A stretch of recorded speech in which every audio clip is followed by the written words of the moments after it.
sebagai moderator dari presentasi dari kelompok 11. Baik, di sini saya akan memandu presentasi pada hari ini dengan tema teori kepribadian, PH heuristik, dan pendekatan kognitif mengaitkan teori ini dengan pendekatan konseling dan implikasi dalam konseling. Baik, untuk para presenter untuk bisa mengenalkan diri.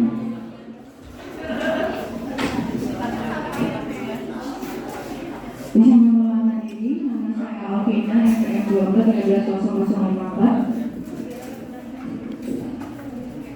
Izin memperkenalkan diri, nama saya Alvina Sucirawardani, MPM 2413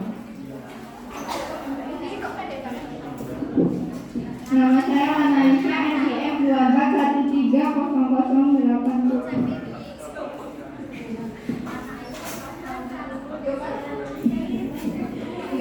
Perkenalkan, nama saya Adita Arelia dengan MPM 24130040. Baik, selanjutnya yaitu penyampaian materi kepada pemateri pertama, dipersilakan. Materi yang pertama yaitu konsep dasar teori bahasa heuristik.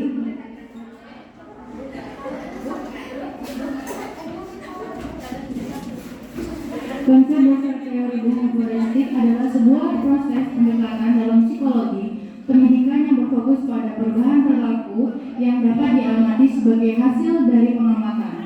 Teori ini berpendapat bahwa rangsangan dan respon tanggapan belajar adalah proses pembentukan hubungan antara stimulus rangsangan dan respon tanggapan. Prinsip-prinsip utama dalam teori ini itu adalah stimulus respon. Belajar terjadi ketika seseorang memberikan respon terhadap stimulus tertentu. Yang kedua itu adalah penguatan. Penguatan positif itu hadiah, atau negatif juga penghapusan stimulus yang tidak menyenangkan, dapat memperkuat suatu perilaku. Hukum belajar di Burke terdiri dari hukum efek perilaku yang menghasilkan konsekuensi positif cenderung diulang. Hukum latihan pengulangan memperkuat hubungan S sampai R, dan hubungan kesiapan individu harus siap untuk belajar. Tokoh-tokoh penting dari konsep dasar teori heuristik ini adalah Thorndike, Watson, Hull, Kurzweil, dan Skinner. Adalah beberapa nama yang terkait dengan pengembangan teori ini. Implikasi dalam pendidikan, teori heuristik telah sangat mempengaruhi praktik pendidikan. Beberapa implikasi yang sering diterapkan adalah pembelajaran berbasis tujuan, fokus pada hasil belajar yang dapat diamati dan diukur. Penggunaan penguatan memberikan hadiah atau pujian untuk memotivasi siswa. Latihan berulang, melakukan latihan berulang untuk memperkuat pemahaman. Dan kritik terhadap teori heuristik, meskipun memiliki pengaruh yang besar, teori juga dapat mendapatkan kritik karena terlalu sederhana, tidak memperhitungkan faktor nekognitif seperti motivasi, heuristik, pemecahan masalah, dan kreativitas. Kurang memperhatikan proses belajar, berfokus pada hasil akhir daripada proses yang telah terjadi di dalam pikiran siswa. Etika penggunaan hukuman. Penggunaan hukuman dapat menimbulkan efek samping yang tidak diinginkan.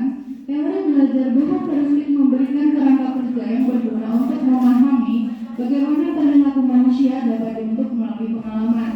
Namun, penting untuk diingat bahwa teori ini hanya berbahasa salah satu dari banyak teori belajar yang ada dan tidak dapat menjelaskan semua aspek pelajaran manusia secara lengkap. Yang selanjutnya yaitu prinsip-prinsip teori kognitif. Prinsip-prinsip konseling kognitif. Adapun menurut sejarah kawan lingkungan, prinsip-prinsip dalam konseling kognitif sebagai berikut. Yang pertama, harus didasarkan pada formulasi yang terus berkembang sehubungan permasalahan konseling dan konseptualisasi kognitif konseling. Yang kedua, harus didasarkan pada pemahaman yang sama antar konselor dan konseli terhadap permasalahan yang dihadapi konseli. Yang ketiga, memerlukan kolaborasi dan edukasi aktif dari konselor dan konselor. Yang keempat, berorientasi pada tujuan dan fokus pada permasalahan. Yang kelima, berfokus pada kejadian saat ini. Yang keenam, merupakan edukasi bertujuan mengajarkan konselor untuk menjadi terapis bagi dirinya sendiri dan menekankan pada pencegahan. Yang ketujuh, berlangsungnya pada waktu yang terbatas. Yang kedelapan, terstruktur, yaitu bagian awal menganalisasi perasaan, bagian tengah meninjau pelaksanaan tugas rumah, membahas permasalahan yang muncul dari setiap sesi dan melakukan umpan balik terhadap perkembangan diri setiap sesi konseling. Yang kesembilan, mengajarkan konseling untuk mengidentifikasi, mengevaluasi, dan menanggapi pikiran disfungsional dan keyakinan mereka. Yang terakhir, menggunakan berbagai teknik untuk merubah pikiran, perasaan, dan iman.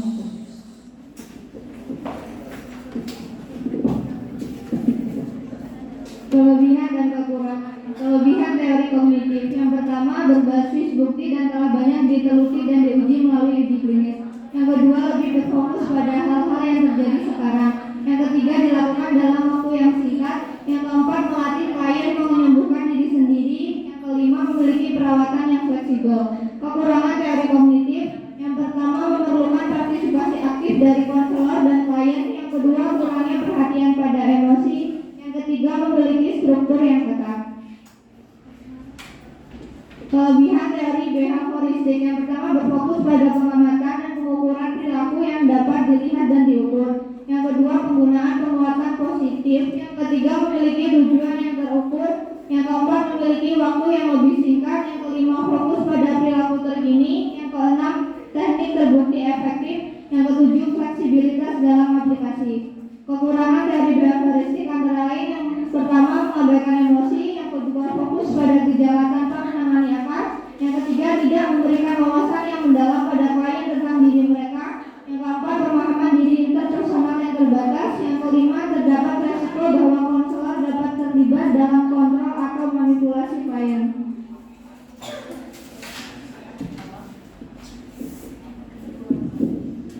Selanjutnya, hubungan teori dengan pendekatan lain. Psikoanalisis adalah pendekatan yang dikembangkan oleh Sigmund Freud, seorang psikolog Austria pada awal abad ke-20. Menurut Freud, kepribadian terbentuk oleh interaksi kompleks antara tiga struktur utama, id, ego, dan superego. Humanistik. Menurut Abraham Maslow, pendekatan humanistik menekankan pada potensi manusia untuk mencapai aktualisasi diri dan pertumbuhan pribadi. Behavioral. Menurut J.B. Watson, pendekatan behavioral menekankan pada pentingnya lingkungan eksternal dalam membentuk perilaku dan kepribadian individu. Meskipun psikoanalisis, humanistik, dan behavioral memiliki pendekatan yang berbeda dengan memahami kepribadian, ketiganya memberikan kontribusi yang berharga dalam perkembangan teori psikologis. Psikoanalisis menyoroti peran ketidaksadaran dan pengalaman masa lalu dalam membentuk kepribadian. Humanistik menekankan pada potensi manusia untuk pertumbuhan dan aktualisasi diri. Sedangkan behavioral menyoroti pengaruh lingkungan eksternal dalam membentuk perilaku individu. Dengan memahami ketiga pendekatan ini, kita dapat memiliki wawasan yang lebih mendalam tentang sifat kompleks dari kepribadian manusia. Implikasi teori dalam praktek konseling. Dalam bimbingan dan konseling, prinsip-prinsip behavioristik dapat diimplementasikan melalui analisis fungsional untuk memahami perilaku klien. Pengkondisian klasik untuk mengubah respons emosional, pengkondisian operan untuk memperkuat atau mengurangi perilaku, model pembelajaran untuk mengajarkan perilaku baru, dan penerapan jadwal penguatan untuk konsistensi perilaku yang diinginkan. Meskipun efektif, penting untuk mempertimbangkan faktor kognitif dan emosional serta mengintegrasikan pendekatan lain untuk memahami yang lebih holistik. Dari studi yang dilakukan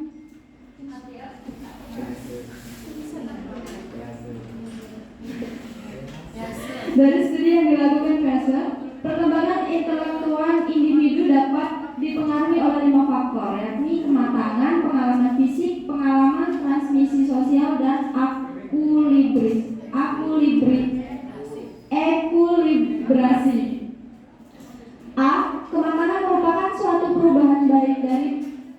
fisiologis dan anatomis yang dapat mempengaruhi perkembangan kognitif itu sendiri.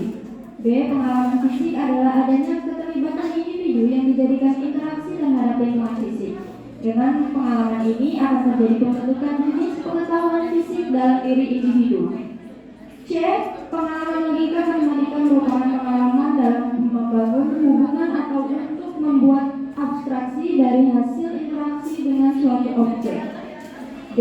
Transmisi sosial merupakan jenis interaksi yang digunakan untuk menyebar suatu unsur budaya dengan tujuan agar bisa menjadi perkembangan kognitif. E. Ekuilibrasi merupakan jenis kemampuan dalam mencapai keseimbangan pada saat periode ketidakseimbangan. Dan yang terakhir adalah E. Kemampuan untuk mencapai kembali keseimbangan. Yang terakhir adalah F. Kemampuan untuk mencapai kembali keseimbangan selama periode ketidakseimbangan.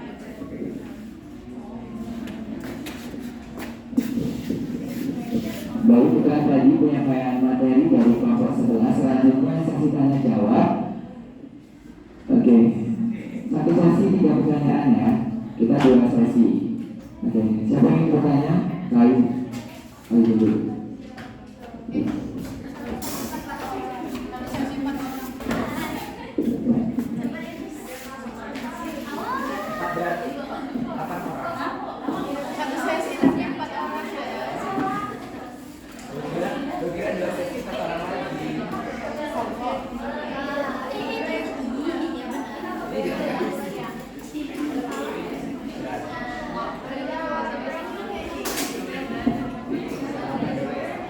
Izin memperkenalkan diri, saya Weles Ihaimani dengan NPM 11307. Izin bertanya, di sini ada hukum belajar Thorndike.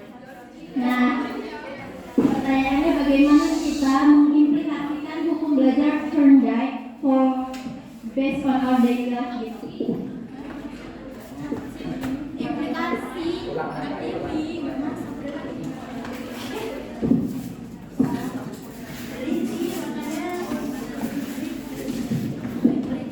Oke, selanjutnya ya Adis.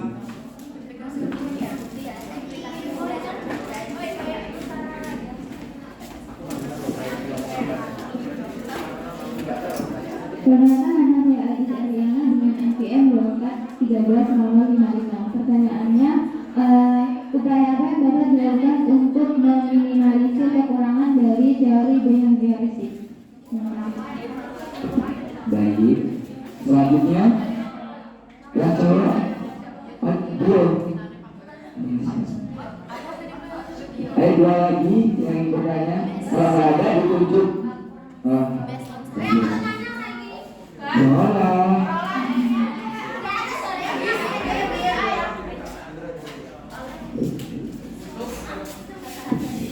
Perkenalkan, nama saya Syabila Zawalia dari IPM 241309. Pertanyaannya, mengapa teori behavioristik menekankan perubahan perilaku yang dapat diamati? T. Baik, selanjutnya Rehan. Cepat ya. Ya udah cepat, ya Allah. Ditungguin. Cepat mama juga. Enggak. Ya udah cepat. Oh enggak.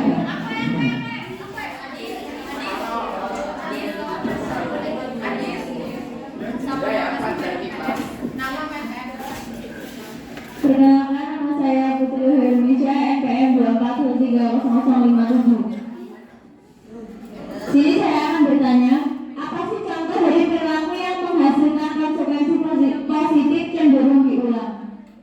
Aku menjawab pertanyaan dari Hai, implikasi hukum belajar terkait dalam pendidikan.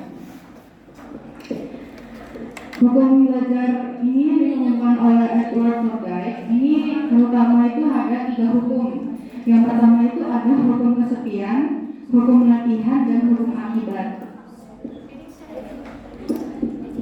Nah, ketiga hukum tersebut itu memiliki implikasi yang sangat signifikan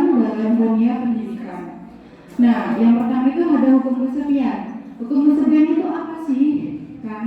Hukum kesepian itu adalah pentingnya motivasi, terus penyesuaian materi dan kondisi fisik dan mental. Terus yang kedua itu hukum latihan itu apa? Ya, hukum latihan itu adalah pengulangan, terus latihan yang bervariasi, terus fokus pada keterampilan dasar. Nah, yang ketiga itu hukum akibat. Hukum akibat ini adalah penguatan positif, konsekuensi negatif, dan pemberian umpan balik. Implikasinya dalam praktik pendidikan itu apa? Yang pertama itu ada pembelajaran aktif, yang siswa harusnya terlibat aktif dalam proses pembelajaran, bukan hanya mendengarkan penjelasan guru. Contohnya itu seperti kita nih, kita kan dikasih dosen tugas presentasi untuk mencari materi sendiri dan untuk disampaikan ke teman-teman kita. Nah, itu contoh dari pembelajaran aktif. Yang kedua itu ada pembelajaran individual. Setiap siswa memiliki karakteristik yang berbeda, sehingga pembelajaran perlu disesuaikan dengan kebutuhan individu. Kayak kita tuh memahami sifat-sifat kita, kayak siswa kita ini maunya apa, apakah dengan cara kita menjelaskan itu sangat efektif untuk dia proses pembelajarannya. Yang ketiga itu ada lingkungan belajar yang kondusif, yang ciptakan lingkungan belajar yang menyenangkan, aman, dan mendukung. Nah, kalau yang ini menyenangkan, kayak kita tuh kalau masuk ke kelas nih, kan kita lihat kayak contohnya, kayak kita lihat guru, ya kan?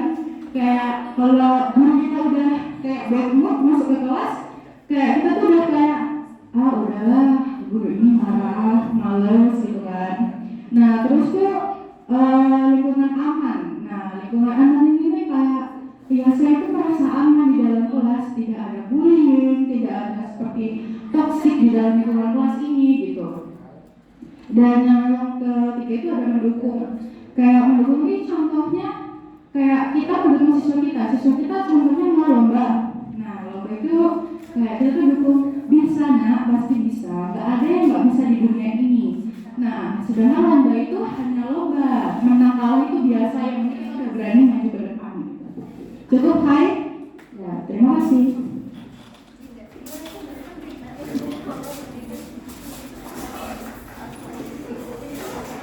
Baik, selanjutnya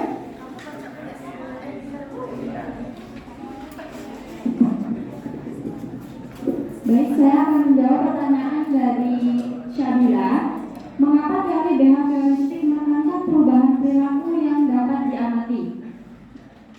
Karena pengukuran merupakan hal penting untuk melihat apakah ada perubahan perilaku yang tampak sebagai hasil belajar atau perilaku yang diamati dan diukur.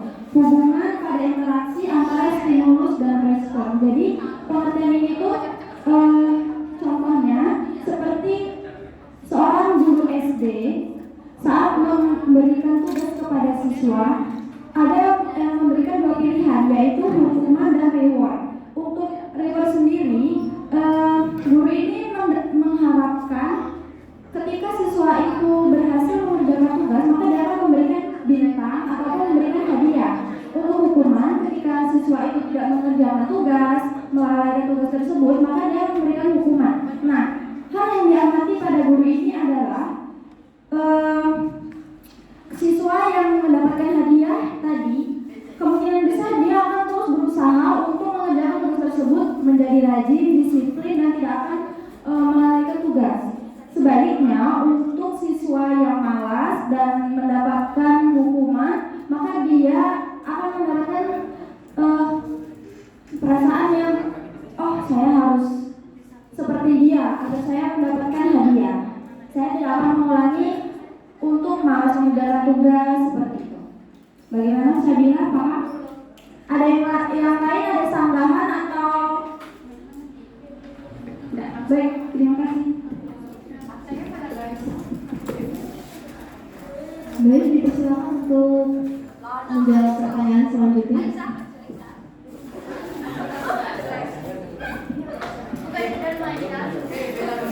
Izin menjawab pertanyaan dari Adit. Upaya apa yang dapat dilakukan untuk meminimalisir kekurangan dari teori behavioristik? Yang pertama, menganalisis kemampuan siswa.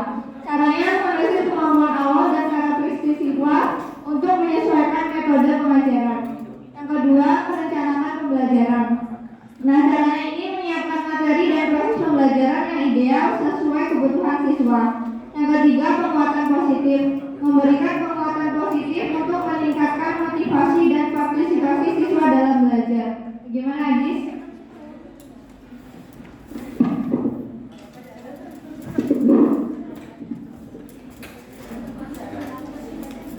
Menjawab pertanyaan yang terakhir, silakan.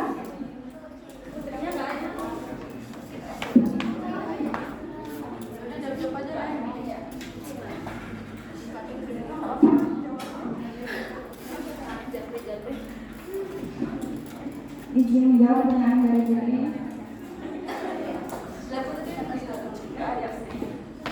Contoh dari perilaku yang menghasilkan konsekuensi positif cenderung. Yang pertama, ujian mencakup kata-kata positif kepada anak saat mereka berperilaku baik. Contohnya, kamu sangat membantu hari ini. Yang kedua, penghargaan. Memberikan hadiah atau imbalan seperti waktu bermain, tambahan atau sertifikat. Yang ketiga, perilaku. Mode perilaku menunjukkan perilaku positif yang diharapkan sehingga anak menirunya. Strategi ini memperkuat perilaku baik dan meningkatkan positif untuk memperlakukannya lagi di masa depan.